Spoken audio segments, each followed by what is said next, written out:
بسم الله الرحمن الرحيم.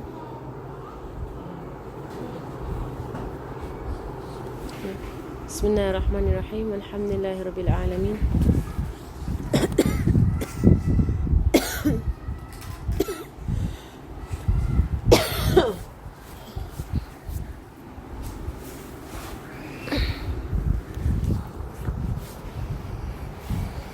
بسم الله الرحمن الرحيم. الحمد لله رب العالمين.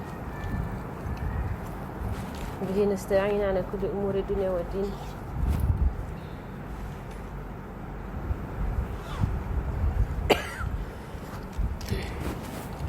والصلاة والسلام على أشرف الأنبياء والمرسلين سيدنا وحبيبنا وشفيعنا ونور قلوبنا وقرة أعيننا محمد صلى الله عليه وسلم وعلى آله وصحبه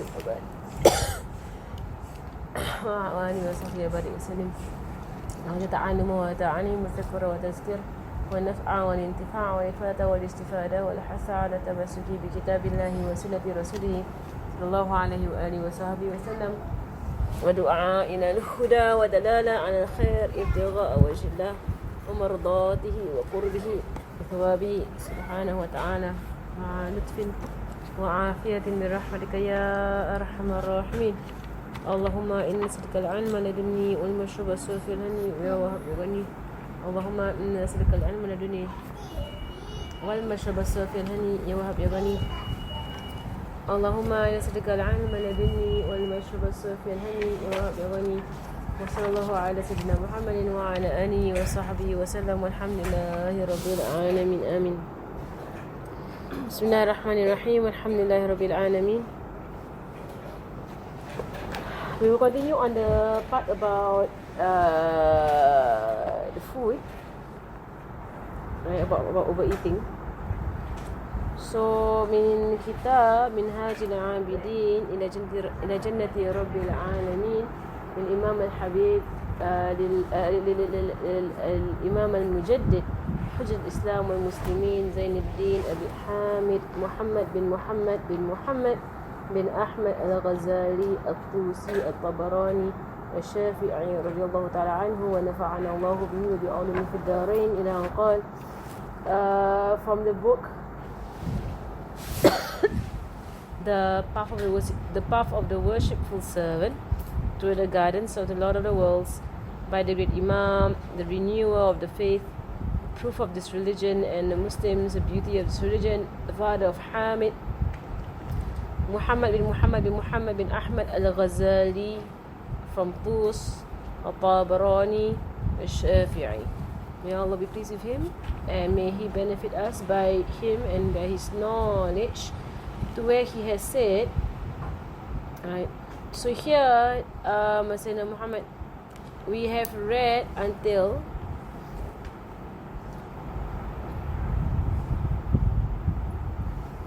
we have read into the parts about eating the haram, and then we have gone into eating the halal, right? Eating a lot from the halal. Wa amma fudulul halal. I've read into that, right? And that part there's quite a bit, so I'm going to read it again, right, for us to just reflect on what he has to say. So the part about the haram is very clear, right? And we're going to go into the part of the halal. Right? Last time we read until we finished up this section number 5 of the overeating. Of the overeating, that means halal lah. The Eating halal, too much of the halal, yeah. right? So you So taken here. the first Number 5 also done, right? Number 6. Number 5 now we're into number 6. And number 6. Okay. والسادس أن فيه خطر الوقوع في الشبهة والحرام لأن الحلال لا يأتيك إلا قوتا ولقد روينا عن النبي صلى الله عليه وسلم أنه قال إن الحلال لا يأتيك إلا قوتا وإن الحرام لا يأتيك جزافا. Right, so here he says, and number 6 that we see here, right, that overeating and what is of the halal, like overeating from the halal, there is a danger of it making you fall into the shubha and into the haram. Right, so in expanding on what is halal or eating too much of it, especially in our time, right? Even though things are they claim for it to be halal, right? It can bring you into what is shubuhat, right? Because basically eating a lot of the halal increases your greed, and when your greed is increased, sometimes because they have more and more variety, and their other varieties are not halal or shubha, a person, because of their greed and their tasting for eating these kind of things, they will begin to want to eat these things, right? So, and that will make them fall into the shubha and the haram, right? So it says here, number 6, overeating carries a risk of lapsing into the dubious and the unlawful, because lawful sustenance comes to you only as essential nourishment, right? Your food. Like, according to the traditional report, the Prophet ﷺ said, right, lawful sustenance comes to you only as essential nourishment, whereas what is unlawful, right, comes to you haphazardly and at random. Right, so basically, and it is true actually, if you eat good food, right, food that is halal and food that is tayyib, right, that is when your body is nourished. But when you eat bad food, you get full but not nourished. That's why you keep eating it. You keep eating, but your body is not being nourished because the food that you're eating is junk. Right, so it gets stored in your body as junk, right? But the body is unable to metabolize the food and unable to use the food, so therefore the body keeps demanding more food, because the body is not looking for you to fill up the stomach. The body is looking for you to give it nourishment. Right? It wants nourishment, doesn't want to be filled up. Right? But what we do in our time, especially that is wrong, we always fill ourselves up, and we don't care with what. And what kind of junk that you feel, as long as it's filled up, you feel full. Right? But actually it's all junk, so it all goes into the body, it doesn't get used at all, it all gets stored. Right? It gets stored, it gets thrown out. Right? So it does nothing to you in your body at all. Right? And that is the shame of it lah. Right? So there was a man in the time of Rasulullah, right, when he came as a disbeliever to Rasulullah, he asked for food, and they gave him food, and then he finished and he asked for some more, and he finished and he asked for some more. Right, and he ate like 7 full plates of food, and then thereafter, when he became Muslim and he came to ask for food, he ate 1 plate and all less than that, and he was full. Right, and the companions, they were amazed by the situation, and Rasulullah said that the believer eats with 1 part, whereas the disbeliever eats 7 parts. It means that the gluttony is something that should not be part of believers, right? Nor the obsession with food. And not to always think what am I going to eat later on, think about food, think about what to buy, what to eat, what to this, what to that. And these are all diseases, right? Especially people who always find the need to buy snacks and to fill up the house with snacks. It's all diseases, right? Terrible diseases, but it has become so much a part of our society, of our community. And for me, alhamdulillah, my mother, when I grew up, and I always wondered, how come my house there's no snacks at all. And when I go to my friend's house, I go to my other cousin's house or whatsoever, there's always snacks in the house. Right? But always when I was growing up, I was like, my mother never buys snacks. Right? And then I thought because we are poor. When I was young, I thought it was because we cannot afford it. But now I know my mother does not do it on purpose. She does not buy. And so when we grew up, we're not people who snack. We're not used to snacking. Right, so it was only when you met people thereafter outside there in school and everything, then you begin to see people who actually always snack. Right, they always have the need to buy things to munch. Right, and that is Sheikh Hamzah would say that is the grazing culture of our society.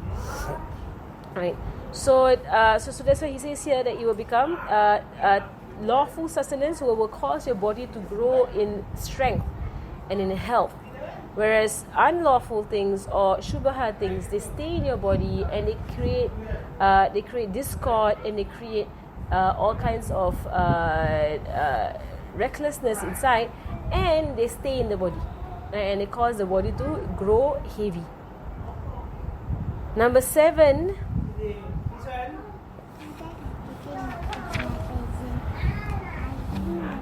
Number 7, والسابعة أن فيه شغل القلب والبدن بتحصيله أولا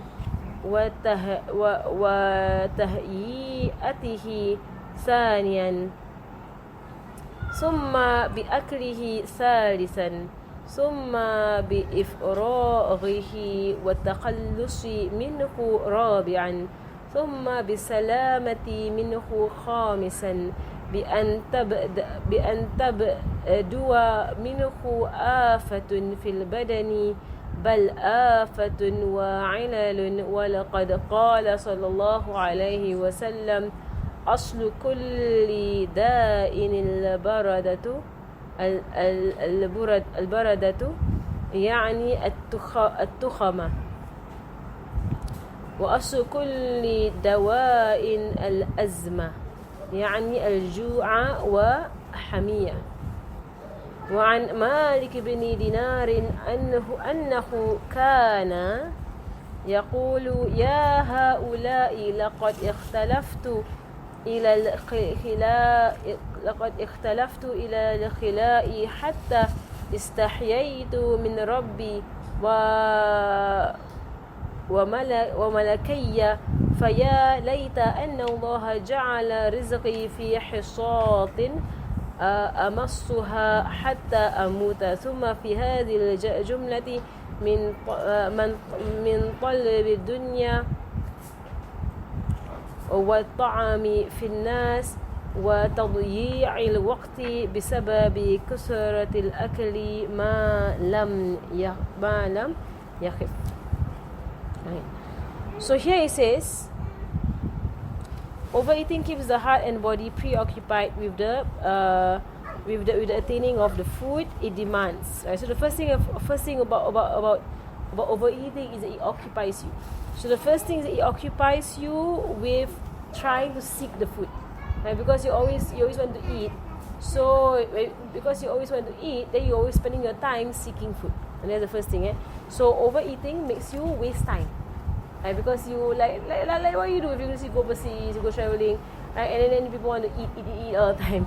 So you spend time looking for a restaurant, looking for nice food, sitting there, eating food. You spend for us nowadays, in our time it's very common whereby we can spend 1 hour, 2 hours on a meal. Right? And this is something that was never done by previous human beings. Human beings did not spend time eating. They eat a bit and they carry on with what they have to do, and they will do what more important work lah. So to sit there and lepak and just eat and munch and eat and munch, right? It's something that is you don't do it. You should not be doing it often. If you do it once in a while because of guests, right, or because of hosts, right, then okay. But you're not supposed to do this regularly, right? As a habit, and that's why it's blameworthy. So it says here, right, so it says here that so that's the first one. Second one, you're occupying yourself, or you're spending your time preparing the food, right? So for the first one, right? So for the first one, you are attaining the ingredients of the food. Second one, you have to spend time preparing the food. Third one, you have to consume the food. Then the fourth one, you have to clear it out from the bladder and the bowels. And the fifth one, you need to recover from the food because there are some harmful effects in the food, and it might make you ill or sick, and you spend time doing that also. Right? So especially somebody eats to their fill, right? Then they feel sluggish, they feel lethargic. So you actually waste time because you're not unable to do your work thereafter because you are sluggish and lethargic. You lie down, you sleep for a while. Get rid of the heaviness that came from the meal that you just had, right? And then you can do it after that, right? So you see, just to overeat, it takes a lot of time, right? So in that time it's even worse because in that time they have to prepare their own foods. They can't just buy food or grab food or whatsoever. For us, you just call it and it comes over. But back then is they have to get the ingredients, they have to cook themselves, they have to eat the food, and they have to clean up the mess that they made. And then after they have to go to the bathroom and clean up themselves. This is why Imam Nawawi, because he was so he guarded so much over his time, Imam Nawawi, he used to every day in the morning take one sip, not one glass, one sip of water every morning and one dates every evening. And that was the way he was for most of his life. That was his kind of consumption. Like one sip of water in the morning and one sip, not one cup, one sip of water in the morning and one date in the evening. And he will survive like that. Imam Nawawi rahimahullahu ta'ala. So he Muhammad and he said that he did that because he didn't want to waste time going to the bathroom. So you only take that little amount of water and food because so that most of what he consumes will be taken by the body, and it does not collect to become something that he has to spend time going to the bathroom for. So people in the past, they rarely go to the bathroom, right? Because they eat very little. So whatever they eat is being absorbed by the body, right? Instead of being, like for us, we eat, pass out, right? Every day we eat, also pass out, right? So they minimize. And if you ever try water fasting, you will go the days where you water fast, you will not go to the bathroom. You just don't. Right? So and it saves a lot of time. Because going to the bathroom is a waste of time. You know the human body is amazing. All this talk about nutrition, right? It's actually false. It's all false. Because like Rasulullah, he would just eat dates, sometimes one date over a few days. The Sahaba also would do that. They would not consume the vitamins, nutrition, like the food pyramid, all that. They don't care about all those things. And now there's all this research they're doing about water fasting, where they say that the human being needs very little, minimal. So if you just eat like dates, for example, or you eat grain, even just grain, people in the past just eat grain, right? It's enough for the human being. The human being is an amazing body, but the thing about it is that this industry is they need to sell. So going to sell, they make up this pyramid, and they say the more color you have, the better. And then they say, like have all these food groups inside there is good for you and whatsoever. Actually, all of these are all marketing strategies that they've been brainwashing us with lah. That you need this, you need that, you need that. Sheikh Hamzah has a talk whereby he speaks about the meat industry, whereby when the scientists first drew up the pyramid of nutrition, right, and they put as grain as the only thing that you actually need. All you need is just grain. You don't really need fruits because fruits are luxury. In the past, most human beings, fruits were actually luxury. Right? They just eat grain. Even plants, they don't really eat. They eat grain. So the original food pyramid did not have meat at all inside. It was not in the pyramid at all.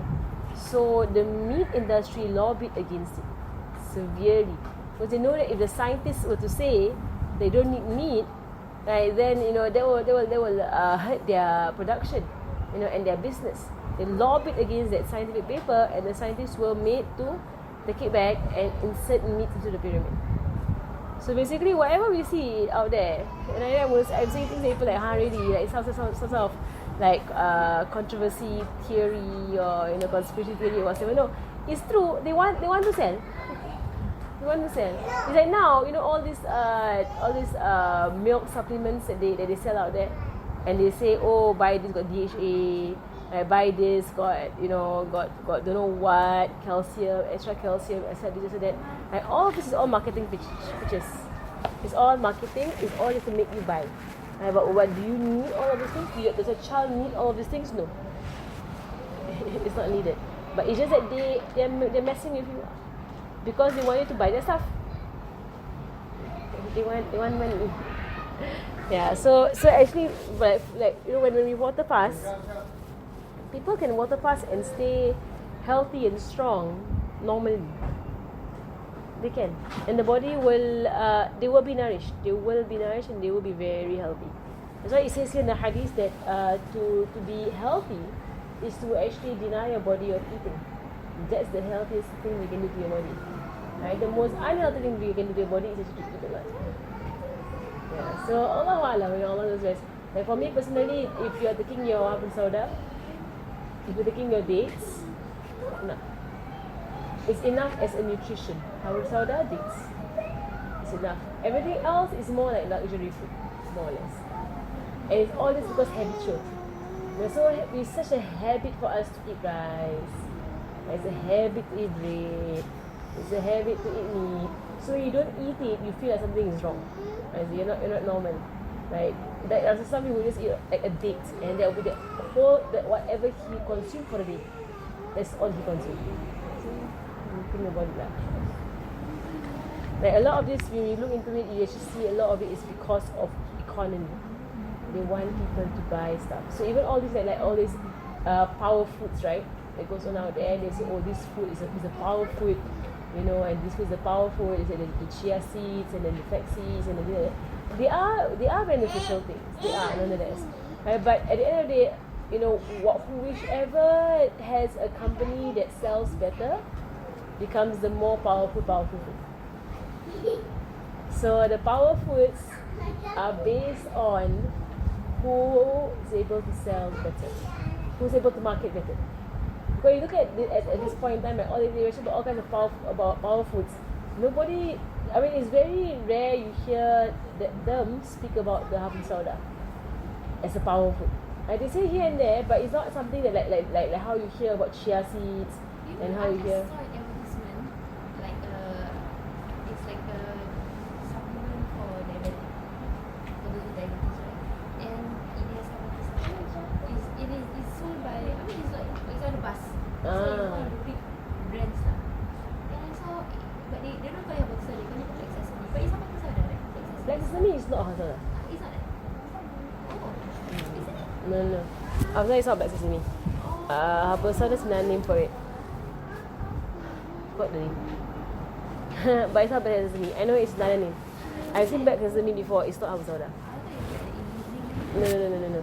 There's a word for it. I forgot its name. I used to know the name. Who's that day we went to Mustafa to buy for Habano? Because there was children about Hafiz Sauda. Went to Mustafa, we went to search the name. What is it called? Like, it's a name for it lah, but it's not Black Sesame. It's not Black Sesame. It's something else. Lepas tu you see what it. So when I was discussing with one of my friends, right, who is in this industry, they said that, you know, when we were asking how come, like, you know, certain foods they call it power foods and other foods are not called power foods. Then she said, isn't this a matter of who can market? If you can market something, that's the power food for the day. If you are not able to market it, then it will not be the power food lah. So you can have a few fruits, and maybe some fruits are more nutritious than other fruits. But these fruits, because they are maybe easily available, or you can't mark up the price or whatsoever, right, they are not marketed. And the ones that you can really jack up the price, those are marketed. And then we all get very influenced by all these marketing strategies. You're being paid lah, basically. Being paid by the system. Alright. Okay. So it says here, so spending so much time doing all of these things and this is eventually wastes a lot of time, wastes a lot of your time. So the root of every disease is indigestion, and the root of every cure is starvation. The root of every disease is to eat too much, and the root of every cure is to stop yourself from eating. And here we have Malik bin Dinar al-Basri used to say, oh, these people of Basra, I paid frequent visits to the toilet until I felt ashamed before my Lord on accounting of overeating. If only Allah would place my sisters in the pebble so for me to suck till I die. Right, so Imam Malik bin Dinar, right, he was complaining, you know, he was complaining about his frequent visits. And to them, frequent means like once every few days. They call that frequent, right? Once every few days to the bathroom. Once every day. And he said that there is, you know, it's shameful for someone to go that often, and he doesn't know how to answer to Allah subhanahu wa ta'ala about it. And if only I could have my rizki all on one pebble for me to bring around, and I suck that pebble and that is my rizki. And I don't have to eat all these things and spend time throwing them out. So here he says,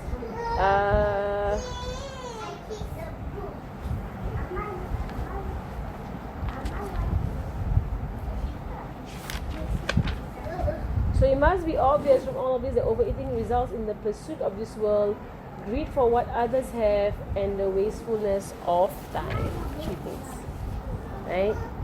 3 things. Seeking more food is seeking more will. Right?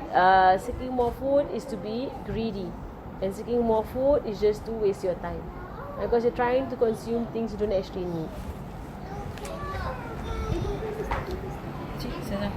How about for the children? Like, Yeah, you know, we're constantly planning the meals for our children, like thinking, you know, How does that work? Should we like Cut down, make it simple. yeah. Because Radio Sibian says that. So what is simple? Give them dates. Eat dates. So the meals. They're not meals. Because meals are also man-made. It's just created by men. Meals. So if you want, morning have some fruit, and evening have some fruit or vegetables. You want, but it takes steps. Alright, so first step is just to from the situation whereby like our time we have 3 meals a day, right? And then and all the meals have meat. Okay, first step is to remove the meat. And just to have vegetables. Second one is then reduce the meals. You know how often they eat it, but it's training lah. You can't do it overnight. Yeah, it's training. It's training, and then after a while, like just eat the fruit, or eat a vegetable, or eat a plain bowl of rice, or eat plain bread, until they don't actually seek food. It's just there to enable them to function, but they're not seeking it. That means they don't go around telling you they're hungry. Yeah. That is seeking food. If they seem they're hungry, then you give them something that is nutritious and you see what they say. if they say no, don't want this, I want something else. Means they're not hungry. Nafsu. Right, if they say I don't want something, I want something else, it means nafsu lah. It's not hungry. It's nafsu, basically. I know it's not all difficult. For me also going through also is very difficult because because we are so used to 3 meals, and we are so used to our meals having rice, vegetables, and meat. Right, 3 things in one meal. We are very used to this kind of thing. So to try and change it and go back to what human beings used to be, whereby they just eat one type of food, and that's it. They won't eat a few types in one go. It's not easy lah. It's not easy. But it takes training from young lah. Number 9 or number 8. وثامنة ما يناله من أمور الآخرة وشدة سكرات الموت. روي في الأخبار أن شدة سكرات الموت على قدر لذات الحياة، فمن أكثر من هذه أكثر له من تلك. So the 8th one, right, is that overeating, right, results in a bad end on the day of judgment and death. Right, and then from a narration, it is said that the agonies of death is equals or in line with the pleasures of this world. Right, if someone is indulging in this world, right, he will suffer in the next world, right, and so forth. Right, so how much you are indulging here is a direct reflection of how much you will suffer over there in the next world. Right, number 9. Right, وتاسعة نقصان الثوب في العقبة. قال الله تعالى أذهبتم طيباتكم في حياتكم الدنيا. الآية. فإن بقدر ما تأخذ من لذات الدنيا ينقص لك من لذات الآخرة.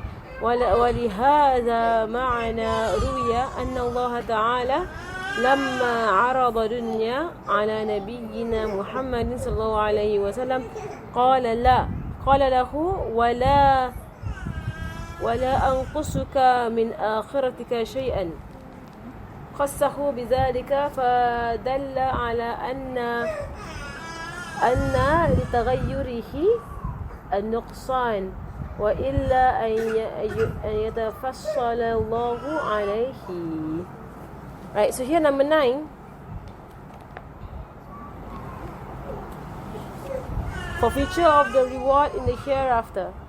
Right, so when you abstain from excessive halal, right, you are you are gaining from the reward of the hereafter. So he says, you squandered you good things in the life of this world and sought comfort therein. Now this day you are rewarded with a boom of ignominy, because you were disdainful in the land without a right, and because you used to transgress. This is in the Quran. So in other words, to the extent that the knowledge that you indulge in the pleasure from this world, you will forfeit the pleasures of the hereafter. Right, so whatever you take here, you cannot take there, and that's what it means. So even like they will say, like if you drink the wine of this world, you will not drink the wine of akhirah, of next world. It was in this context that Allah subhanahu wa ta'ala said to his Prophet sallallahu alaihi wasallam, when he put his sword and his word at his disposal, I shall not cause you to forfeit any part of your reward in the hereafter. So inform Islam that whatever you get in this dunya will not cause, and Allah subhanahu wa ta'ala does not cause for Rasulullah to have diminished rewards in the hereafter. Allah made him unique in that regard, and he indicated that forfeiture applies to all unless Allah subhanahu wa ta'ala bestows that some gracious favor come upon them. Right, so let's get the Arabic.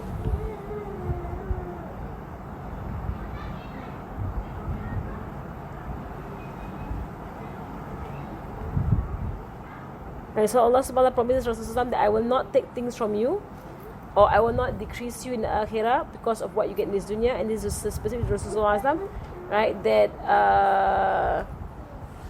Allah informs other people about that for them they are able to have lacking to lack things, right? Or for things to be reduced from them. Other people, but not Rasulullah. Right, so but they are able to be denied of delights in the hereafter if they were given the delights here in this world.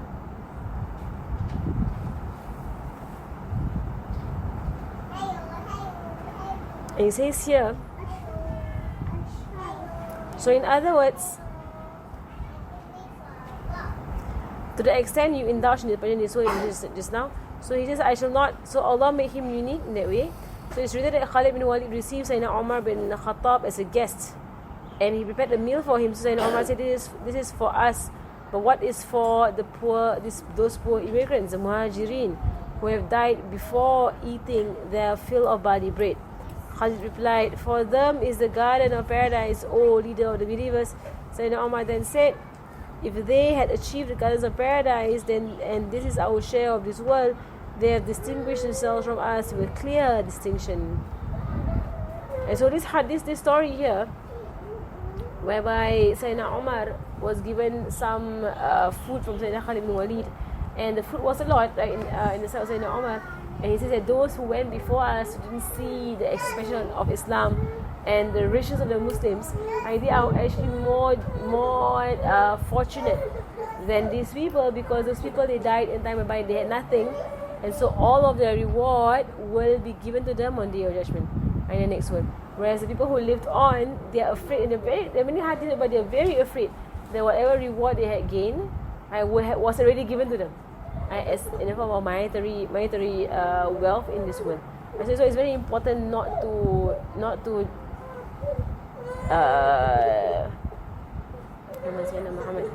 so it's very important at this point, for Sayyidina, we look at Sayyidina Umar and Sayyidina Khalid bin Walid's story, right? To try to take from this world, especially when it comes to religious affairs. It's actually important not to try to take from this world. So in the sense, when you do something in the name of his religion, to try not to take, or not to charge. In the sense that you can charge, it's not wrong, right? But to try to do minimum, right? But not to put something that is too much, because then all the reward will be in the amount that you charge, and there will be nothing that's left for you in the hereafter.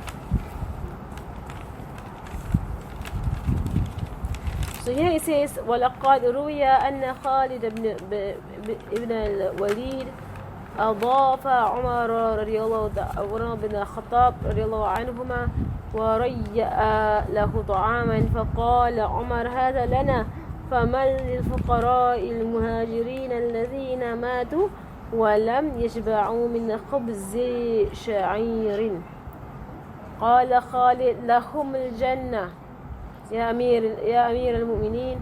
فقال عمر لئن فازوا بالجنة وكان هذا حظنا من الدنيا فقد بانوا منا بونا مبينا.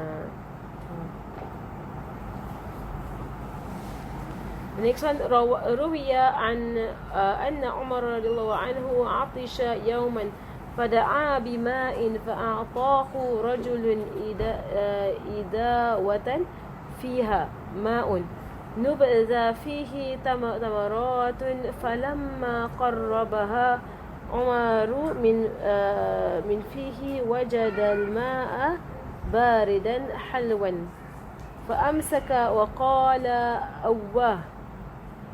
فقال الرجل والله ما ألوته حلاوة يا أمير المؤمنين. فقال عمر رضي الله عنه ذلك الذي منعني منه ويحك لولا الآخرة لشاركناكم في عيشكم. Second story here was Sayyidina Umar also. So it was narrated Sayyidina Umar was thirsty one day, so he asked for some water. Someone gave him water, but in a bag containing a bag in which dates had been pressed. So when he drank the water, he felt the water was cold and sweet. So he stopped drinking it, and the man said, "By Allah, I have not neglected to sweeten it. No, I didn't forget to sweeten the water. I put dates inside, and I made it cold." He said, and he did that to honor Sayyidina Umar, to make the water sweet and cold. And then Umar said, it's because you made it sweet and cold, that's why I stopped drinking it. Because if I wanted any of your dunya, I would have taken it. But you see that I don't actually want your dunya. I don't want your sweet drinks. I don't want anything from this worldly life. Okay, that's number 9. So number 10, والعاشر الحبس والحساب واللوم والتعيير في ترك الأدب في أخذ الفضول وطلب الشهوات فإن الدنيا حلالها حساب وحرامها عقاب وزينتها إلى تباب. So number 10, overeating results in confinement and punitive reckoning. Basically, it affects your mind. Overeating makes you slow, it makes you dim in your mind. And in blame, condemnation for the lack of prosperity involved in excessive acquisition and the pursuit of lustful desires. Rasulullah said that as for the world, its sustenance is a trial, and its unlawful sustenance is a torment, so that its shirk is perdition, or that so that its charm is perdition. So here, Rasulullah said that for this world, its lawful sustenance is a trial, its unlawful sustenance is a torment. Right? So basically, whatever you're given of the halal is a test onto you, and whatever you're given of the haram, it is a punishment onto you. Right? It is fire that you're eating into your bellies. So it says here there you have all the 10 dire consequences. You finish the chapter. So the last one is basically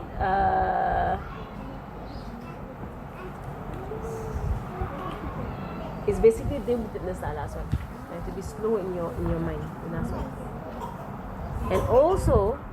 and also that you will be kept on the day of judgment while the rest of them can enter, but you are still there. Right, because you have to answer for all the extra things that you ate and that you consume. You have to still, right? So you have to still go through the accounting of these things on the day of judgment. فهذه جملة العشرة وفي إحداها كفاية لمن نظر نفسه فعليك أيها المجتهد باحتياط البالغ في القوت كي لا تقع في حرام أو شبهة فليلزمك العذاب ثم بالاقتصار من الحلال على ما يكون عدة على عباده الله تعالى فلا تقع في سر فتبقى في الحبس والحباس والله سبحانه ولي التوفيق. The last part here, whereby he says, so there is all the 10 consequences of overeating, or what is halal. Any one of them should be enough for someone who looks after himself. And so any of these consequences should be enough to push you away from overeating, even from the halal.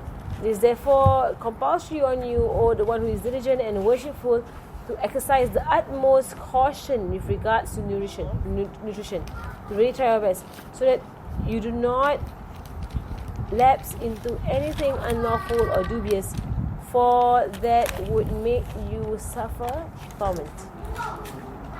You must also restrict your consumption of lawful substance to the amount required in preparation for the worship of Allah subhanahu wa ta'ala, so that you do not lapse in the misconduct and remain in confinement. And Allah subhanahu wa ta'ala is the only one who is able to judge. Alright. So here he gave us 10 reasons why to stay away from halal. And he says, even if you just go by one, it's enough to stop you. And you just tell yourself over and over again, it's a spiritual journey.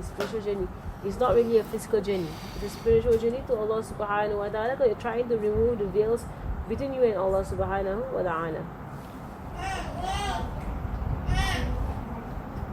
Okay, sorry for today. I'm getting very tired.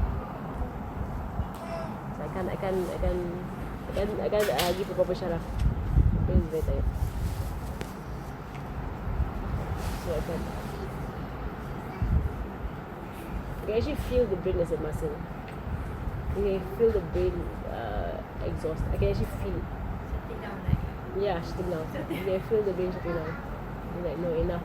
Too much. We're doing too much work. Okay. Any questions or discussion? Or you want to see the paper that I have about food? About what? Food. Okay. About what it does. Are you okay to show us? Yeah. Huh? Okay, you show. But then, no worries. Yeah, okay.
part is there's another paper. I don't know where it is. You can find it. Right, so it speaks about different parts of food, and it starts with water actually, and the importance of drinking good water and alive water. Right, so alive water is basically water when it's stagnant or when it sits where it sits, the water becomes not nourishing, and that's why you drink a lot, you still drink some more because the water is not quenching. The water goes through you, does not quench you. Right? But if the water is live water, I mean it's flowing water, right? Or you read into the water, it's live water, then the cells will begin to absorb this water. And this kind of water you can drink a few sips and you're done. And the sunnah of Rasulullah is a few sips. Who's that? Faizah is here. Okay lah, continue. Never mind. Ngantuk kat dia. Okay, then continue. I'll read a bit more. I just needed to my mind was getting very heavy. The speaker is being on by 10 seconds because I can see you talking but you're not talking. Yeah. It always happens. I'm always by the door, 10 seconds behind my position. So I hear you saying, oh that's Faizah, but you're not saying that. Oh, okay, you just said that. Yeah. It's very sad. I always thought that Alright. it's lagging. Yeah. Alright, so okay, you want to read a bit about the I want to know a bit about alive water. How to make water alive? You see all the water in the part tadi. yeah. Oh, so Read Fatihah, read Yasin, read Quran, alive water selawat. Or you not all and you freeze and unfreeze the water. But when you freeze and you unfreeze, after you unfreeze you must drink it. You freeze and you unfreeze and you keep, it becomes it again. Yeah. And also what is also scary is that things so ibadah makes it alive. Positive thinking makes it alive. Nice scenery makes it alive. Like the water that is from nature makes it alive lah. It's all this river water that is alive. Right, but things like radiation, electronic devices, microwaves, all these things make water die. Dead water. The water just microwave. Microwave does a lot of bad things to you. Why would you get water from microwave? People will boil water. People boil water in microwave all the time. It's a very fast way of boiling water. Just put it in the microwave. But it kills the water. And the water doesn't get absorbed by you. Right? So it okay. You can also pour water between two glasses a few times just to bring it back alive. Right? It's the molecules in the water that alive means the molecules in the water are structured in a proper way. And dead means the molecules in the water are basically random. They are not structured in a proper way. And this affects how your cells absorb the water. Interesting. It's very deep. You must shake it like a lot. You try and get it alive again. Or read into it. But read Fatihah, read Yasin. Yeah, read into it. Read Fatihah, read Yasin, read Selawat into the water. But then Right. you buy mineral water and it has already been like cleansed. Yeah. Yeah. So even if the water is from a spring, the water died. After you collect it lah. Aku dia put in the bottle lah. No point buying expensive water lah because Yeah. it kept it. Yeah. So why is The body is unable to absorb it. So you're not hydrating your body. Yeah, it actually just goes right through. It's a very interesting information lah. I mean, but it's true. If you drink alive water, you only need like half a cup a day. You need half a cup a day, or even a few sips a day, and you're done. You don't need more than that. When you drink dead water, you drink like a few liters, and you still feel thirsty in a day. Because the body is drinking it and throwing it out, drinking it and throwing it out. So the body's not doing anything with dead water. So it just goes through your system.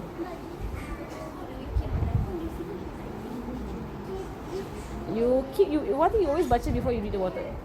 Actually, you always read before you drink the water, and then You freeze and unfreeze lah if you want. So even if I baca into the water, then I keep Then baca again. it dies again lah. Yeah. You baca again before you drink. So you baca right before you drink. Then you make it alive. Check on my other paper. What is paper? So it says here that Rasulullah used to drink in 3 breaths and sip. I used to wonder when I was young, like because the sunnah says sip, sip, sip. Then like, but if I sip, sip, sip, I won't finish the water. Now I was thinking, how does the 3 sips go? I thought you gulp, gulp, gulp.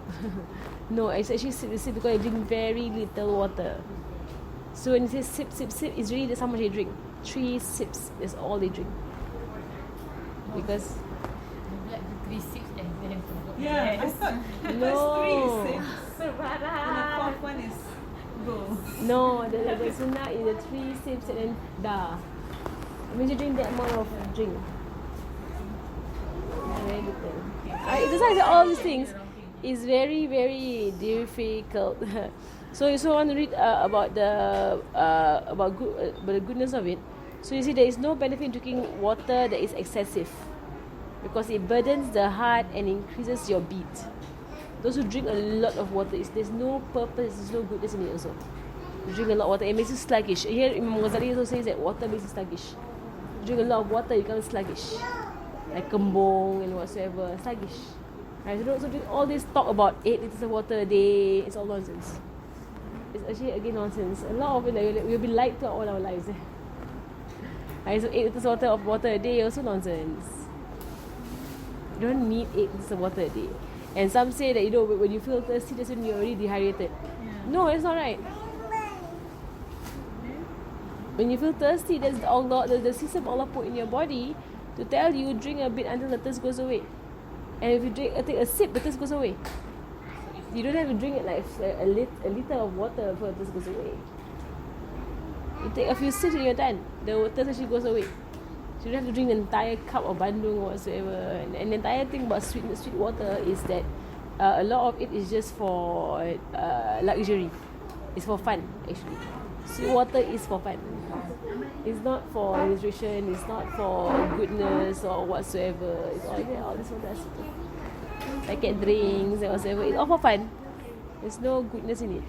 It's only for like 3 seconds. Well, that is here. speaking about the stomach.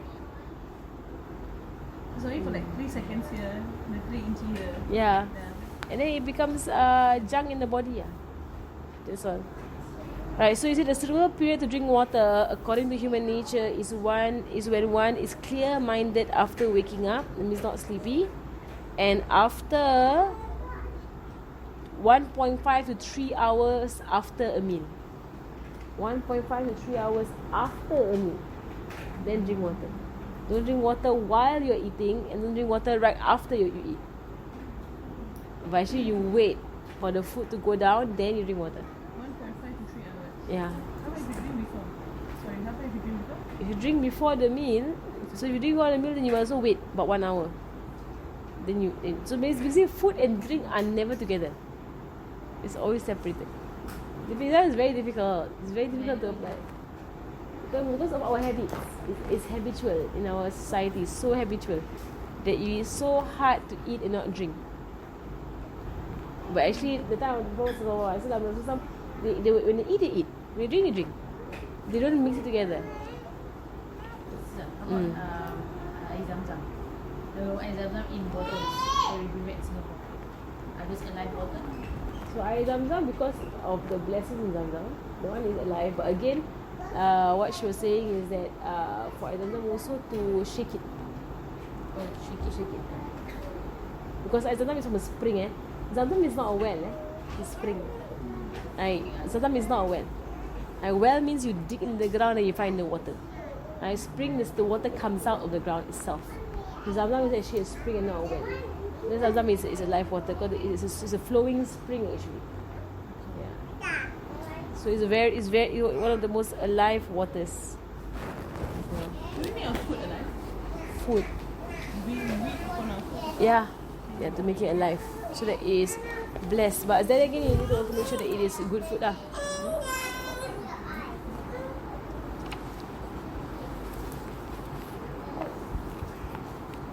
Alright.